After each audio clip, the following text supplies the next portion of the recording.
Монголын мал аж ахуй, Монгол мал бол манай өв дээдсээс үе дамжин өвлүүлэн үлдээсэн нүүдэлчдийн их өв соёл юм.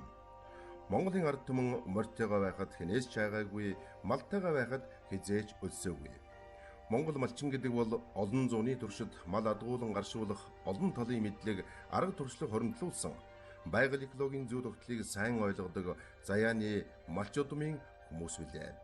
За гэхдээ мал аж ахуй маань одоо энэ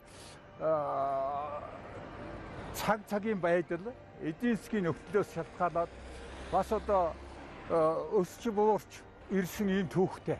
Монгол улс бол одоо нутгийн үйлдвэрийн малаа хамгаалж авч явж байгаа одоо нэг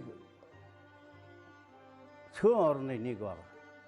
20 дугаар зууны эхэнд бол Монголын мал аж ахуй бол нэлээд одоо буурай хөгжилтэй хэм ийм байдалтай явж ирсэн. Монгол улс 1921 онд нийгэм журмын тогтолцооны замыг сонгон нэгэн эртний түүхийг эхлүүлсэн билээ. Ардын засаг тогтсон анхны жилүүдэд ардын засгийн газраас энэ тэргуунд хэрэгжүүлсэн ажил бол мал аж ахуйг эрүүлжүүлэх, малын гаралтай өвчнийг эмчлэх, онцлох, малын хашаа ороо барих, хадлан тижэл бэлдэх арга барилд малчдыг сургах талаар авч хэрэгжүүлсэн арга хэмжээнүүд байлаа. Түүнчлэн мал эмнэлэг зоо үржлийн үндэсний боловсон хүчнийг бэлдэх асуудалч ихээхэн анхаарч байлаа. Шинжлэх ухааны мал эмнэлгийн нэг том ололтууд мэрэгжлийн боловсон хүчнийг бол одоо 1923 оноос л гэж байдгсан. Сонгоны болонд бол одоо мэдзэнгийн тарилга үйлдвэрлэдэг станц дээр суурлаад анхны одоо мал эмнэлгийн мэрэгжлийн малын бага эмчнэрийг бэлдэх ажлыг 1924 оноос эхэлсэн. Ингээ 1930-аад оноос Улаанбаатар хотод мал эмнэлгийн техник хүмүүн дэргэд мал үржүүлгийн анги. Тэгээд дараагаар нь Алтан булаг Батцанбөрт бие даасан зоо техникум байгуулагдсан. Тэгээд дараа нь 1942 оноос Монгол улсын их сургуульд зоо техникийн факультет нэгдэж дээд боловсролтой мэрэгжилтэн бэлтгэж эхэлсэн. 3 мэрэгжлийн 3 ангийн нэг нь бол одоо мал эмнэлгийн анги байлаа. Тэгээд 1946 онд анхны одоо үндэсний малын их эмчнэрийг бэлтгэж гаргасан. За энэ боловсон хүчний бэлтгэхийн зэрэгцээгээр мал эмнэлгийн шинжлэх ухаан болонд үүсэн хөгжлөө. 1943 он гэхэд аймагуудад мал эмнэлгийн тасаг, 1946 оноос аймагуудад ерөнхий эмчтэй болж улмаар Сумдад мал эмнэлгийн тасаг байгуулагдсан улсын хэмжээг хамарсан мал эмнэлэг зоо үржлийн үйлчилгээ явуулдаг бүтэц бий болоод байлаа. Ер нь энэ үеэс эхлээд мал аж ахуйн чиглэлийн одоо ажил үйлчилгээ эрхэлсэн яамд одоо яам бий болсон. Жишээл мал аж ахуй, мал трейнингийн яам, тэгээ одоо сүүлдээ хөдөө аж ахуйн яам гэж ингэж өргөцсөөр байгаад одоо энэ улсын хэмжээнд энэ асуудлыг хариуцсан яам бий болсон. Аймагуудад 37 мал үржлийн станц байгуулагдсан. Малд овёс, арвайвал дэх, ногоон тижэл хийх зэрэг ажлуудыг хийж эхэлсэн төдийгүй сум бүрийг үржлийн зоо техникчтэй болгон зоо үржлийн албыг бий болгожээ. Мал аж ахуйн машин станц байгуулан сайн үйлдвэрийн малыг төвлөрүүлж тэндээс мал үржлийн үйлчилгээ үзүүлэх болсон байна. Зоо үржлийн ажлыг эрчимжүүлэх тал дээр ихээхэн анхаарч гадаадаас 2600 гаруй сайн үйлдвэрийн мал гахай шувуу авч малын чанарыг сайжруулах ажил хийж байжээ. Малын тарилга, вакциныг үйлдвэрлэх, эмчилгээнд хэрэглэх ажилч эрчимтэй явагдаж байлаа. Тэр үед байсан нэлээд олон төрлийн өвчин байсан. Тэр өвчнүүдийг ангаах устгах ийм арга замд шилжиж орсон байгаа юм. Одоо би бол одоо Явааны готрон хоньны цэцэг гэсэн хоёр өвчин баруун Монголд гарч их хагал өсөрж байхад ховдын бай үйлдвэрт годронгийн вакцин, цэцгийн вакцин үйлдвэрлэх ажлыг 1954 оноос эхэлснээс хойш одоо 60-аад жил болж байна. Энэ одоо годрон услаа, цэцгийн гаралтууд одоо эрс багсан. Энэ нь олон одоо өвчин байхгүй боллоо. Энэ бол одоо Монголын мал эмнэлгийн шинжлэх ухааны мал эмнэлгийн нэг том ололт. Малын олон төрлийн өвчин эмгийг бүрмсэн устгаж дотооддоо эм вакцина бараг бүрэн үйлдвэрлэж хангадаг улсын явдал бол манай Монголын мал эмнэлгийн шинжлэх ухааны хөгжил дэвшлийн гайхмаар том амжилт билээ. 1961-ээс 90 оны хооронд мал аж ахуйг шинжлэх ухааны үндэслэлтэд эрхлэн хөтлөх, шалгарсан арга туршлага, дэвшилтэд технологи нэвтрүүлэх ажил өргөн цаг хүрээтэй хийгдэж эхэлсэн. Эрчимдсэн мал аж ахуй хөгжүүлэх арга хэмжээг хэрэгжүүлэхэд үржлийн алба түүний мэрэгжилтнүүд ихээхэн хувь нэмэр оруулсан. Эдийн засгийн шаардлагаар бол эрчимдсэн мал аж ахуй гэж хөгжүүлэх асуудал бас тулгарсан. Тодорхой чиглэлээр ашигшим ихтэй мал үржүүлэх ийм ажил бол мөн хийгдэж ирсэн байгаа. Үүний үр дүнд бол Монгол оронд нарийн наривтрноос хоньны үйлдвэрүүд бий болсон байна. Энд бол бид одоо говьалтай хонь, баян хонь гэдэг, сартуул хонь гэдэг, байдраг хонь гэдэг ийм одоо үйлдвэрүүдийг бол дурдж болно. Энэ бол мал аж ахуй мэрэгжлүүдийн одоо хийж ирсэн гол одоо үр дүн. Мөн ноолуурын ямаа үржүүлэх чиглэлээр маш тодорхой ажлууд хийсэн байгаа. Үүний үр дүнд бол Монгол оронд бэлчээрийн нөхцөл зохицсон говь гурван сайхан уулын бор гэдэг ноолуур ихтэй ямааны шинэ үйлдвэрүүд бий болсон. Монголд одоо каракул хоньны үйлдвэр бий болгосон одоо том амжилт байгаа. Монголд одоо харам саарал каракул хонь үржүүлж ирсэн. Монголд махны өхрийн аж ахуй хөгжүүлэх, шөөний өхрийн үйлдвэрүүдийг Монгол нутагшуулах гэдэг томоохон одоо ажлууд хийгдсэн. Үүний үр дүнд бол Монголд одоо сүүний чиглэлээр төрөлжсөн 4 үйлдвэрийн өхрийг нутагшуулж байна. Махны чиглэлийн одоо 2 үйлдвэрийг нутагшуулж байна. Үүнээс гадна өөрийнхөө оронд Монгол орны нөхцөл зохицсон махны сэлэнг үйлдвэрийн өхрийг бий болгосон гэдэг Монгол өхрийг дотор нь сонгож үржүүлснээр бол махны хвшлийн дорнод бүсийн мухар хвшлийн өхөр гэдэг шинэ хвшлийн өхөр бий болгосон амжилтуудыг нэрлэж болно. Засгийн газрын шийдвэрээр Монгол хонь үржлийн улсын сан байгуулагдсан юм. Монгол малын генофондын судалгааны ажлыг анх 1949 оноос эхлүүлж өнгөрсөн хугацаанд хоньны 11, ямааны 8, үхрийн 2, адууны 4, тэмээний 4 үйлдвэр омгийн малыг илрүүлэн баталгаажуулсан байна. Илүү ашиг шимтэй, тэсвэр хатуужилтай, үр төлн сайн болждог үйлдвэр омог хвшлийн малын төрөл угсааг судалж түүнийг баталгаажуулж дэлхийн малын генийн санд бүртгүүлэх ажлыг эхлүүлсэн үе байлаа. Энэ үеийн бас нэг амжилт бол нийт малаа бүртгэлийн санд оруулж чадсан явдал. Мөн малын үйлдвэр угсааны бүртгэлийг хөдөлж үр удмын генийн сандтай уулсан нь улсын ардын аж ахуй дэдийгүй өнөөгийн зах зээлийн үедч ач холбогдолтой арга хэмжээ болсон гэдгийг цаг хугацаа харуулсан. Өнөөдөр Монгол улсын малын удмын сан дэлхийд бүртгэлтэй. Манай эрдэмтдийн нээлт бүтээлүүд олон улсаас өндөр үнэлгээтэй байгаа нь мал аж ахуйн салбарыг төр засгаас хөхүүлэн дэмжиж шатраатай арга хэмжээнүүдийг авч ирсний үр дүн юм. Зоотехникийн дэд зөвлөл байгуулагдаж үржил зохиомл хэлтүүлгийн станцаар дамжин бүс нутгийн хүрээнд мал үржлийн ажил явуулж ирсэн. Зоотехникчдийн болон малын эмч нарын удаа дараагийн улсын зөвлөгөөнүүдээр мал аж ахуйн үйлдвэрлэл, үржлийн явц, мал эмнэлгийн ажлын ололт амжилтаа дүүнэн хэлэлцэж цаашдын чиглэлийг тодорхойлдог болсон байна. 1960-аад оноос Сэвийн орнуудтай хамтран мал эрүүлжүүлэх ажил өрнөсөн байна. Монгол мал ямар биологийн чадвартай, ямар потенциалтай, ярин дэлхийн түвшний мал аж ахуй болон өргөжих боломжтой эсхийг судлах зорилгоор Монгол мал дээр явуулах судалгаа шинжилгээний ажлууд өргөн цар хүрээтэй явагдах болжээ. Мал аж ахуйн эрдэм шинжилгээний хүрээлэн шинээр байгууллаа.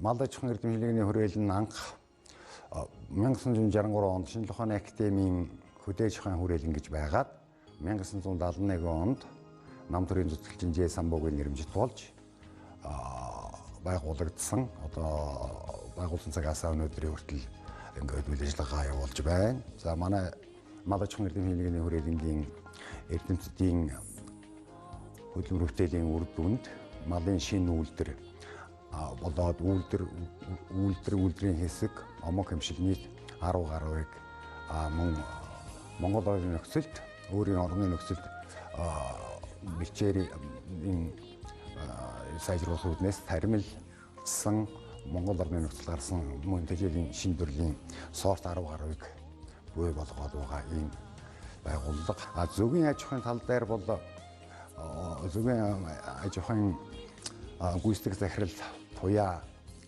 гэдэг хүн зөвгийн аж ахуйн талаар дэд хөтөлбөр боловсруулад засгийн газарт оруулахаар болоод байгаа. Ер нь зөвийн аж ахуй манай хүрээлэнгийн Батсумбарын харьяа доктор Сэлэнг зөвийн аж ахуйн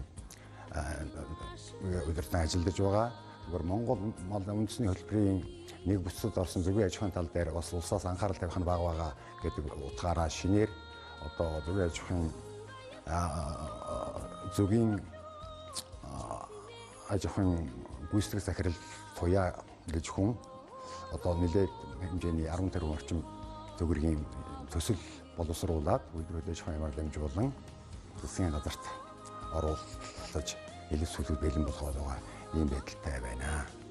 Ирэх 2014 онд тус хүрээлэн гахай, зөгийн, тэмээ мөн малын ургамлын гин фондын талаар шинжилгээ технологийн дөрвөн төслийг засгийн газарт оруулаад батлагдах байх гэсэн байдалтайгаар хүлээж байгаа. Монгол орны нөхцөл дасан зохицсон одоо сайн чанарын нэлээд одоо 10 сортыг бол одоо бий болгож үйлдвэрлэлд нэвтрүүлсэн байгаа.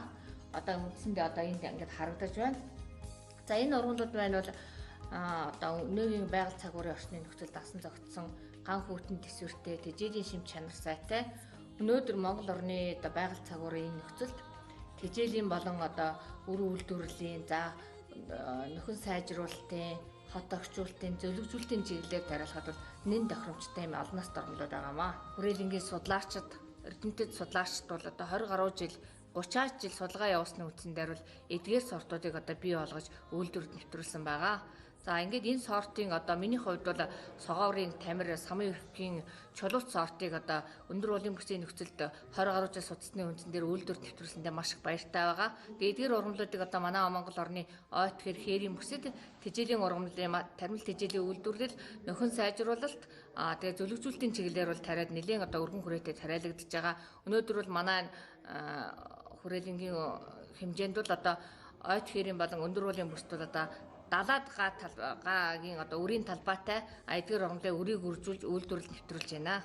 Бид бол сүүлийн 20 жилийн Монгол ямааны ноолорын чанарыг сайжруулах, Монгол ямааны одоо селекц, сонгон үржүүлэлтийн чиглэлээр одоо ажилласан ийм одоо багийн гишүүн бий байгаамаа.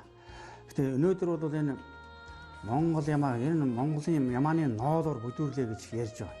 За энэ дээг бол санал нийлдэг бай. Олон улсын жишгт бол 18.5 микрон буюу дунджаар. Түүнээс доошхыг бол кашмир үздэг. Кашмир ноолор. Манай ноолор бол кашмир ноолортой багтж байгаа.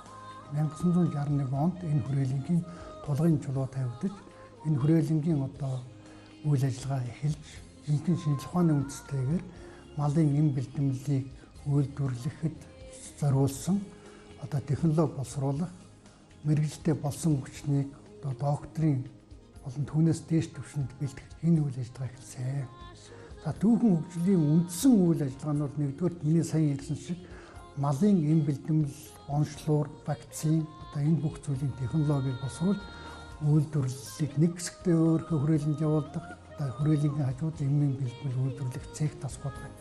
Лабораториуд байна. Нөгөө хэсгийн одоо сонгоны биогимнат битийн одоо газруудад лицензээр шилжүүлж тэнд үйлдвэрлэл явагдаж цэвэр одоо малыг эрүүлжүүлэх, малын өвчнийг онцлог, малын өвчнөөс сэргийлэх чиглэлийн одоо үйл ажиллагаанд бол үндсэн хувь нэмрийг оруулж авдаг. Биохимнат төрийн өмчт үйлдвэрийн газрын хөгжлийнхээ 90 жилийн түүхэнд Монгол орны мас сүргийг халдварт өвчнөөс хамгаалах, сэргийлэх, эмчлэх, онцлох энэ үйлстэй өөрийн гэсэн одоо үе үеийн түүхэн гавьяага байгуулсаар ирсэн ийм үйлдвэр. Үйлдвэр маань өнөөдрийн байдлаар 70 гаруй нэрийн бүтээгдэхүүн үйлдвэрлэж байна. Жилд дунджаар 110-аас 130 мянган литр шингэн вакцин, 12-аас 25 сая тонн вакцин үйлдвэрлэж эх орныхоо хэрэгцээг одоо дангаараа хангаж байна.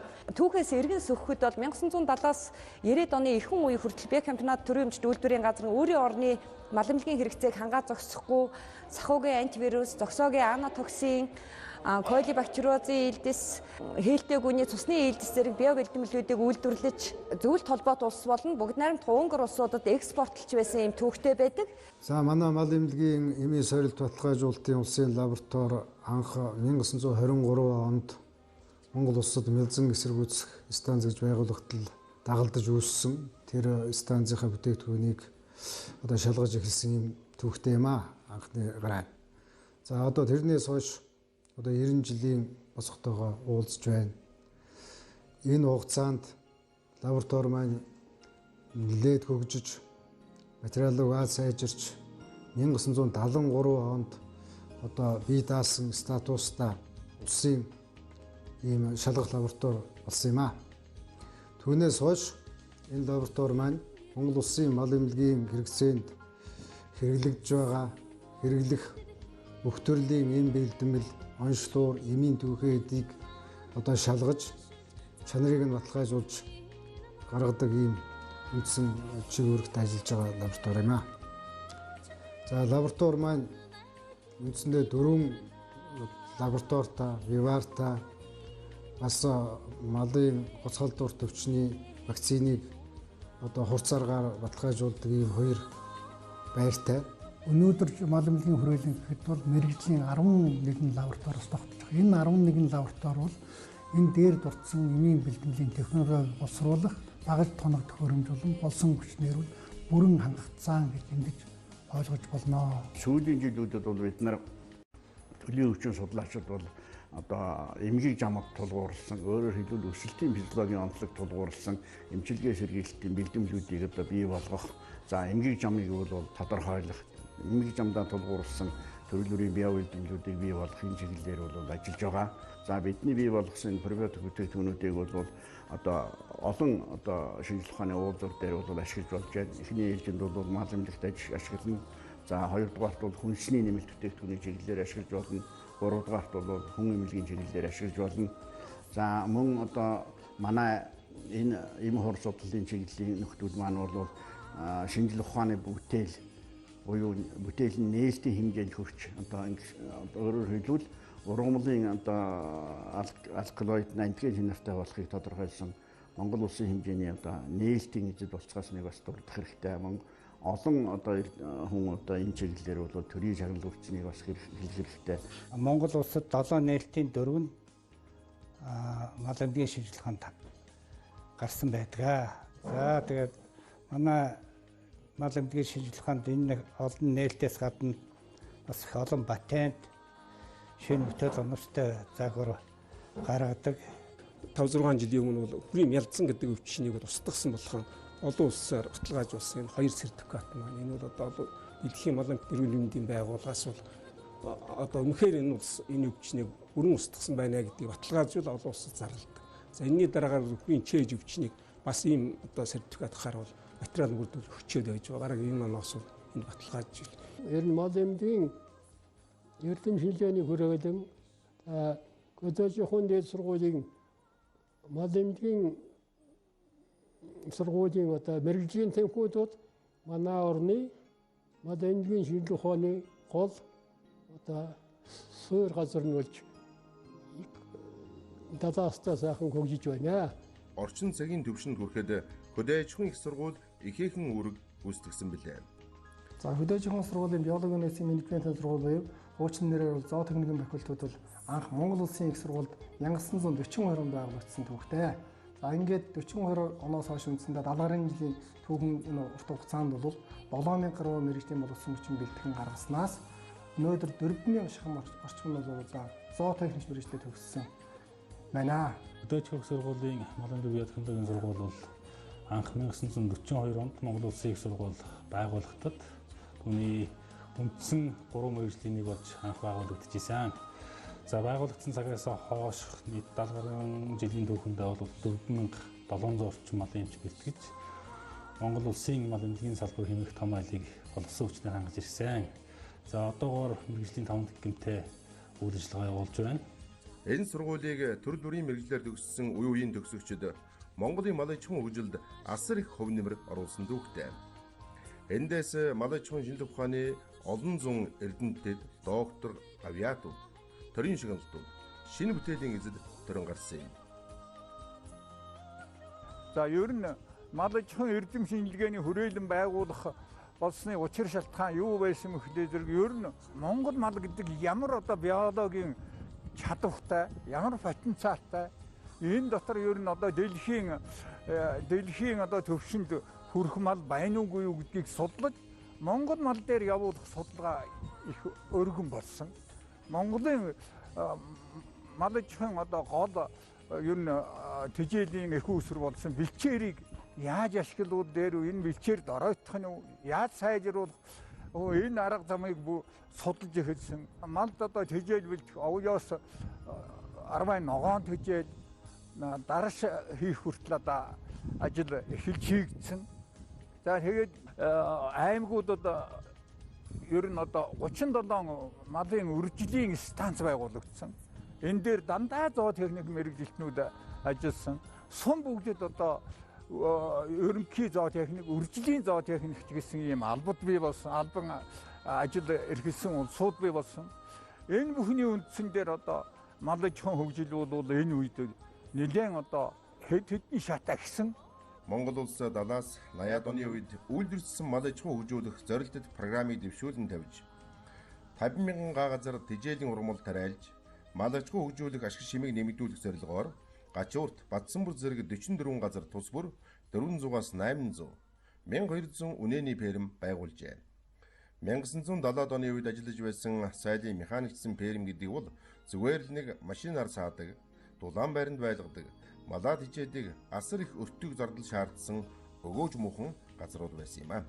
Эерэг сөрөг шүүмжлэлтэй хандах олон зүйл байсан ч өнөөдрийн өндөрлөгөөс харахад хөдөө аж ахуй, тэр дотроо мал аж ахуйн салбарт шамлахааргүй амжилтанд хүрч чадсан гэдгийг нэрэн дурдах нь зүг үзээ. Нутгийн одоо мал сүргийг дэлхийн шилмэл омгийн үйлдвэр малтай эрэлзүүлэх замаар шинэ омгийн үйлдвэр ухсааг бий болгох ийм зорилт тавин ажиллаж тодорхой үр дүнгуудад хүрсэн. За 1990 оноос хойш Монгол улс зах зээлийн харилцаа тогтолцоот нийгэмд шилжиж малчт маань малаа хувьчилж авсан ийм үе байлаа. Мөн мал эмнэлэг үржлийн салбарын хувьд ч гэсэн хувийн одоо иргэдийн өмч болсон энэ малыг эрүүжүүлэх ийм шинэ бүтэц тогтолцоогоор ажиллах ийм ажлын шаардлага урган гарсан. Тэгээд ч мөн мал эмнэлгийг одоо хуулийн одоо этгээд болгож хувийн аж ахуйг нэгж болгож хувьчилж өгсөн ийм үеуд байлаа. Мал сүрэг гэдэг бол Монгол улс олон мянган жил нүүдлийн одоо мал аж ахуй эрхэлж ирсэн ариун туршлагыг орчин үеийн шинжлэх ухааны олдтуудыг энэ аж ахуй дээр нэвтрүүлж хэрэгжүүлэх энэ ажлыг манай мал аж ахуйн мэрэгжилтэн зоотехникч нар гардан хийсэн ийм баялаг түүхтэй мэрэгжилтнүүд үлээ. Мал эмнэлэг үржлийн байгууллагуудад шинэ харилцааны тогтолцоонд шилжээд байна. Мал эмнэлэг ховд очиж зах зээлийн шилжилтийн үе 1999 онд 325 сумын мал эмнэлэг хөгжлөгдөн одоо улсын хэмжээнд 330 сумд 862 хувийн мал эмнэлэг мөн 3000 гаруй эмч стандартын шаардлага ханган ажиллаж байна. Өнөөдөр 90 онд анх орчлогдчихсан мал эмнэлгүүдийн тоо өслөө. Энэ бол өрсөлдөөний зөв хэлбэр нийгэм бий болж бас ачааллаа хуваалцах ийм хэлбэрүүд өнөөдөр нийгэмд бий болж байна. За мал эмнэлэг хөгжлөгдсөнараа бол малын төрөл бүрийн өвчнийг эмчлэхээс гадна өдөр тутмын онцлогоо эмчилгээ бол малаас гадна гэрийн тэжээвэр амьтад нохой муур бусад төрлийн жижиг амьтдыг бол үзэж онцлж эмчлэх ийм арга хэмжээг бол байн явуулж байна. За ялангуяа хот суурин газар дотор бол сүүлийн үед нохой муур жижиг амьтан тэжээх асуудал бол маш их болсон. За энэ нь бол зөвхөн малаас амьтнаас хүнд халддаг халдвартай өвчин, паразитын гаралтай өвчнүүд халдах ийм бас нөхцөлийг бол бүрэлдүүлж байгаа тал байгаа. Тийм учраас нохой муур жижиг амьтнаар үзүүлэх мал эмнэлгийн үйлчлэгийг бол бид нэр улам одоо эрчимтэй явуулж байна. Малын эмчнэр бид нэр малчтад хурц ажиллаж байгаа нь бол хамгийн гол зүйл бол паразит устгах, дотоод болон гадаад паразит устгах. Хамгийн түрүүний анхны жишээ бол энэ угаалга, туулгалт, вакцинжуулалт гэсэн үе шаттайгаар ажиллаад хөрвүүлж ажиллаж явдаг. Мөн дээр нь одоо төрийн бодлого явагдаж байгаа. Монгол мал хөтөлбөрөөр сумдад болоод одоо мал эмнэлэг үржлийн тасгыг нэгж байгуулж. Энэ бол нэг эрүүл мэнд үзэл баримтлалын хүрээнд халдвар төвчин гарахаас өмнө урьдчилан сэргийлэх. өвчин гарсан тохиолдолд бага хохиролтойгоор хязгаарлах.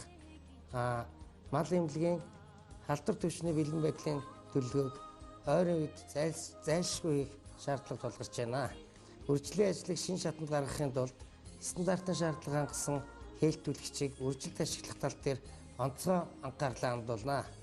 Вакцины үйлдвэрлэлийн ажилд шинжил хийж дэлхийн жишгт хүргэх, вакцины үйлдвэрлэлийн технологиг шинжлэх тал дээр онцгой анхаарч ажиллана. Эхний ээлжинд богмалын хэлтүүлэгчийг мэрэгжлийн байгууллагынхаа мэрэгжилтнийхээ хяналтанд авах нь зүйтэй юм гэж манай мал зүйн шүржүүлэгчдийн холбоо тэргүүлэгчдийнхээ хурлаар шийдвэрлээд тэгээд эхний ээлжинд манай улсад одоо ашиг шимээр илүү сайн гэгдэж байгаа ар хангаан хотонтын илүү нугламтай хань, баян цагааны илүү нугламтай хань, Сүхбаатарын Эрдэнэ цагааны үзүнчин хань, Доронтын Бараг хань, Баян хонгорын Залаа жинсийн цагаан ямаа, Булганы Инктийн махны чиглэлийн сэлэн гүйлдрийн өхрийн хэлтүүлэгчийг мэрэгжлийн хяналтанд авах ажлыг зохион байгуулж төлгөн утаснаас нь хурганаас нь эхэлж шилэн сонгод тусдан суурлаж үржлийн ажлыг одоо явуулах ажлыг зохион байгуулж байна. 82. Ингээд эцсийн сертэнгийн 6 сертэнгийн дараа ингээд тэмдэрэхэд бол одоо энэ бол нэг одоо сертэн байна. 7 дахь сертэн. За энэ бол ерөөсөө харцаг илүү гэсэн. Харцаг илүү гэсэн. Энэ хонд бол одоо хоёр ноолон илүү тийм хойлоор одоо цөөхөн хонд байдаг. Тэгэхээр энэ хон бол ерөнхийдөө уртлаг үйстэй. Тэгээд одоо харцагны ноолон бол одоо 7 бол нэгээр нэмэгдсэн одоо ийм хон байна. Цаашид энэ ажлыг богмалын одоо хэлтүүлэгчийг сайжруулах зорилгоор ер нь Монгол улсынхаа ихэнх сумдад хамруулж хэлтүүлэгчийг одоо мэрэгжлийнхаа гарт авч малынхаа ашиг шимийг нэмэгдүүлэх үйлдвэр өгсөн сайжруулах талаар одоо зоригтой мэрэгжлийн удирдлагаар хангасан юм ажил зохион байгуулна гэж бодож байна. Шинжлэх ухааны мал эмнэлгийг өшөө цаашаа одоо нийгэмтэй зохицолтоор төгжүүлэх ийм их усүр одоо тавигдж байгаа гэж боддог. Тэгээ мал эмнэлгийн шинжлэх ухаан бол одоо мастад бол үнэхээр малтай хүн болгонд өргөж өгдөг юм.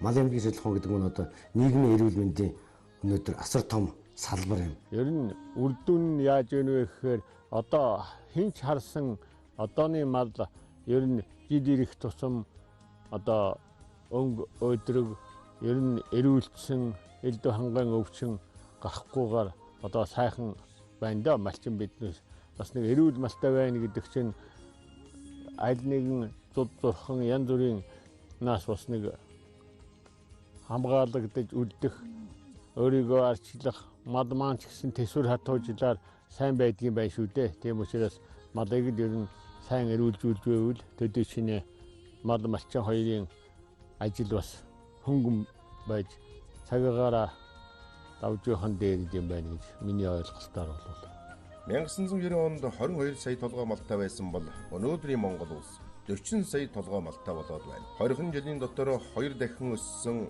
дуусшгүй ундрагт буянт мал сүргийг 220 мянган хувийн аж ахуйтан маллаж малчин айл өрхийн 400 мянган хүнийг ажлын байраар хангаж байгаа юм. Монгол улсын мал аж ахуйн салбар нь нийгмийн зөөлөвч салбар гэхээсээ илүү бизнесийн салбартаа шилжих, нэгэн утгаараа шилжих энэ цаг хугацаа бол хүн ойрхон байна.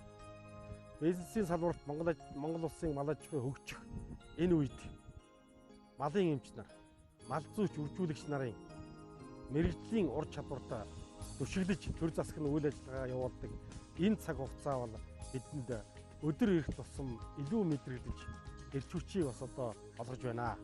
Тийм учраас эх жилүүдэд тухайлах юм бол одоо 2020 он гэхэд малын эмчийн үндэс нь, мал зүйчийн үндэс нь улам бүр нэмэгдэж малын эмч болох, мал зүйч болох хүмүүс байна. Оюуны өндөр боловсрол сайтай, мэдлэг боловсрол сайтай ийм хүмүүсээр манай салбар өргөжж хэлнэ гэдэгт бол би хувьдаа эргэлзэхгүй байгаа. Өнөөдөр уламжлалт мал аж ахуй эрхлэхийн зэрэгцээ эрчимсэн мал аж ахуйг орчин үеийн технологиор хөгжүүлэх зайлшгүй шаардлага өнөөгийн мал аж ахуйн салбарын тулгымдсан асуудлын нэг болоод байна. Мал аж ахуйн салбар бол өөрөө Монгол улсын эдийн засаг дотоодын нийт бүтээгдэхүүний 20 гаруй хувийг эзэлж байдаг томоохон салбараа. Сүүлийн жилүүдэд манай мал аж ахуйн салбар шин шатанд гарлаа. Гадны өндөр ашиг шимтэй малуудаар сүргийнхаа бүтцийг их сайн сэлбэж шин ашиг шимтэй малууд олноор бий болсон. Энэ бол манай мал зүйчид тийм бас ажлын гавьяа юм аа. Ховийн хэмжлийнхэн болон фермерийн аж ахуйнууд гадаадаас өндөр ашиг шимт үйлдвэр угсааны сүүний болон махны чиглэлийн үхэр, мах болон өндөгний чиглэлийн дахиа өндөр ашигтай гахаа зэргийг худалдан авч үржүүлэн өсгөж байна. Одоо мал аж ахуйн бодлогод хамгийн чухал байр суурь эзэлж байгаа юу бол одоо эрчимцэн мал аж ахуйг одоо их орчин үеийн технологиор одоо хөгжүүлэх ийм шатанд гарсан байна. Ерөөсөө бүр дэлхийн төвшний хэмжээний мал сүргийг үржүүлдэг эрчимцэн мал аж ахуй маань ийм шин шатанд гарсан байна. Энэ бол эрчимцэн мал аж ахуйн одоо яаж хөгжүүлэх бодлого хэрэгжиж байгаа нь. За үүнийг гадна одоо тэр гахай шуун аж ахуй, тэжээл үйлдвэрлэлийн технологийн өөрчлөлт энэ эднэр бол одоо шал өөрчлөгдсөн байна. Махны шуу бас үржүүлж сая одоо 1 сая юу махны дэгдэхэ боожуулаад одоо 28 хоногийн дотор хил 500 грамд хүргээд нядлаад дэлгүүрт нийлүүлэх юм болсон байна. Ингээд бэлэн мах шууны сайн чанарын одоо мах гаргадаг болсон байна. Махны хүр одоо бас өржүүлэхдээ том амжилт олсон байна. Одоо тэр Шилэнг аймгийн Цагаан уур суманд гацуурт цогцлбор махны хүрийн цогцлбор аж ахуй байна шүү. Тэр бол одоо лимузин ангус үйлдвэрийн хүрийг Америкаас оруулж ирээд тэгээ одоо 7-8 сарын настайдаа 200-300 кг жинт хүрдэг. Хоногт одоо 1 кг нэмэгдүүл чадж байна. Энэ бол эрчимцэн мал аж ахуйг яаж хөгжүүлэх үү гэдэг одоо бодлого нэгэнт тодорхой болж тэр технологи нэвтэрч чадсан байна.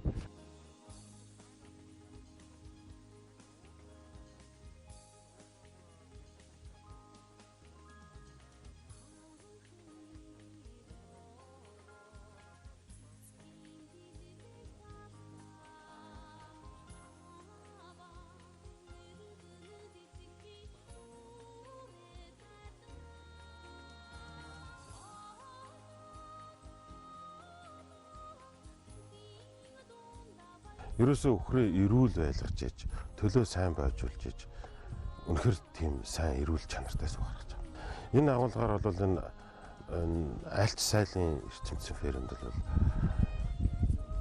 малын хэмжээ ажиллаж байгаа хэвээр. Бүр бүхүүлдэн баг ажиллаж байгаа хэвээр. Тийм ч учраас манай фермд бол их сайн зөвлөх хэмжтэй, малын сайн хэмжтэй байгаа. За хоёрдугаарт өндөр үр шимтэй үхрээ өндөр үр шимтэйгээр нь хадгалахын тулд хэлтүүлгийн асуудал их чухал байдаг. Тэгэхээр дэлхийн дахинд бол энэ өндөр үр шимтэй үхрийг чанарыг хадгалж үлдэхийн тулд дандаа зохиомл хэлтүүлгээр явдаг. Тэгэхээр энэ зохиомл хэлтүүлгийн асуудлыг бол манай улсад өндөр шатанд гаргах хэрэгтэй байгаа. Манай фермер дээр бол бид нар зоотехниктэйгээ хамтарч ажиллаж, зоотехник маань одоо тэр хэлтүүлгийг хийж сайхан төлөв авч байна. Бол ерөн сайлын эрчимцэн фермийн хөгжлийн үндсэн гол тулгуур нь бол маш сайн мэргэжлийн өндөр түвшний ажлын чадвар сайтай малын хэмж зоотехник хоёр бол энэ фермийн амин сүнс болдог. Бид нар өөрсдөө энэ тэжээл малынхаа тэжээлийг үндсэнд нь 100% бэлтгэж байгаа.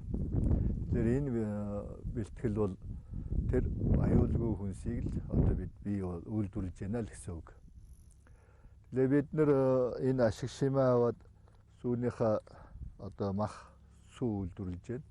Энэ маань эрүүл аюулгүй хүнсийг л одоо сүү махыг үйлдвэрлэж байна. Хэлмээр байна.